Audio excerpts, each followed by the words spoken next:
And really, you would want to have a cybersecurity person check to see what really is in there. I mean, is that We do that. happening? We have a Cyber Navigator program throughout the state that we all utilize, which So includes... the same place, or is it? No. No, as a matter of fact, so, and this is a good segue, I guess, to address that. So Illinois is leading in the nation. It's very unique in having this Cyber Navigator program partnership. In 2016, the election was, not the election, the information was hacked.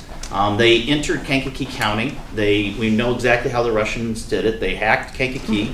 They transmitted, it was Russians. They transmitted into the State Board of Elections, and they stole the voter database. The funny thing is, and I mention this at all of them because I think it's just funny, if the Russians had walked up to our counter and said, "I'd like to see your voter rolls," I would have handed them the voter rolls because we give them out to everybody who asks for them.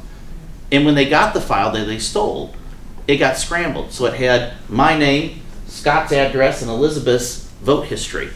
It was a useless file, but they stole from the State Board of Elections. You rob a bank of a penny, you rob it of $1 million, you robbed a bank and you just destroyed that institution's reputation. So the state of Illinois, I don't brag often about what they do, but they took this serious and they really worked on how to fix this.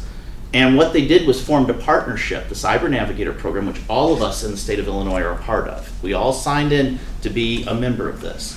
And it is a joint communication system from the local level, so me at the local level, my sheriff's office is tied into it, up to the state National Guard, the state police, and to the State Board of Elections. Then further to the FBI, CIA, Department of Homeland Security, under Trump's administration, all of those organizations, feeding all of these warnings and notifications back to us about what's taking place. We have utilized this in Tazewell County to stop numerous cyber attacks that have taken place on our systems. By the way, I know there were chuckles about we being hacked in 2016.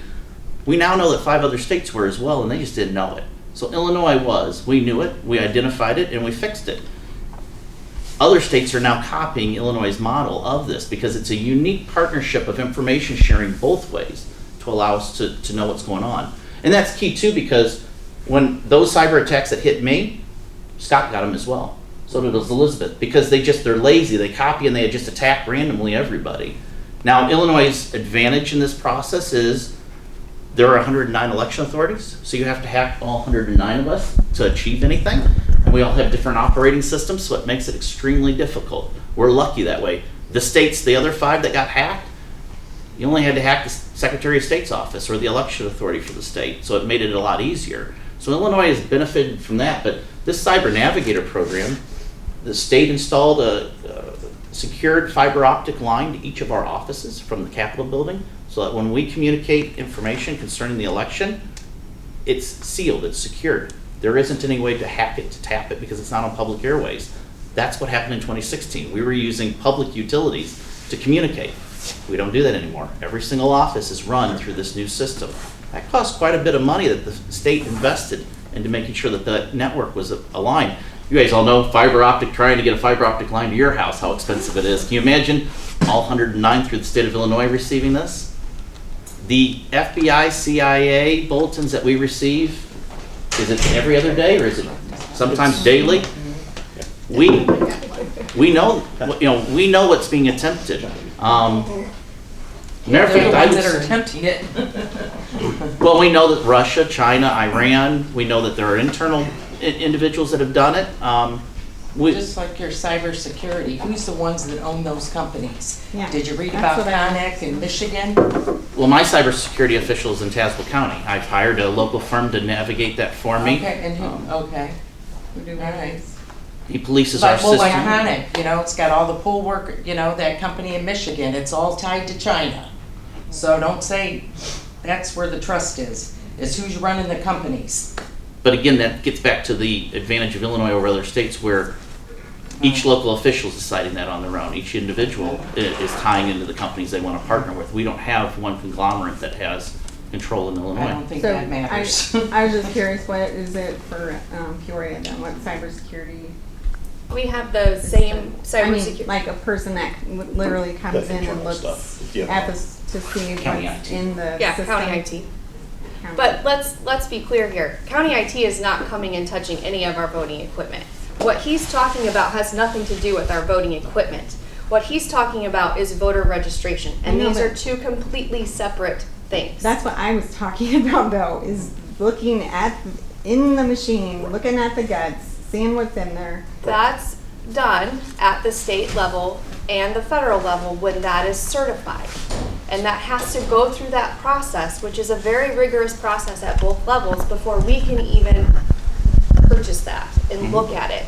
So it is So going where- through that process. So does So that where make are they going to the act, I mean, are they physically looking at the machine and where are they looking at the machines?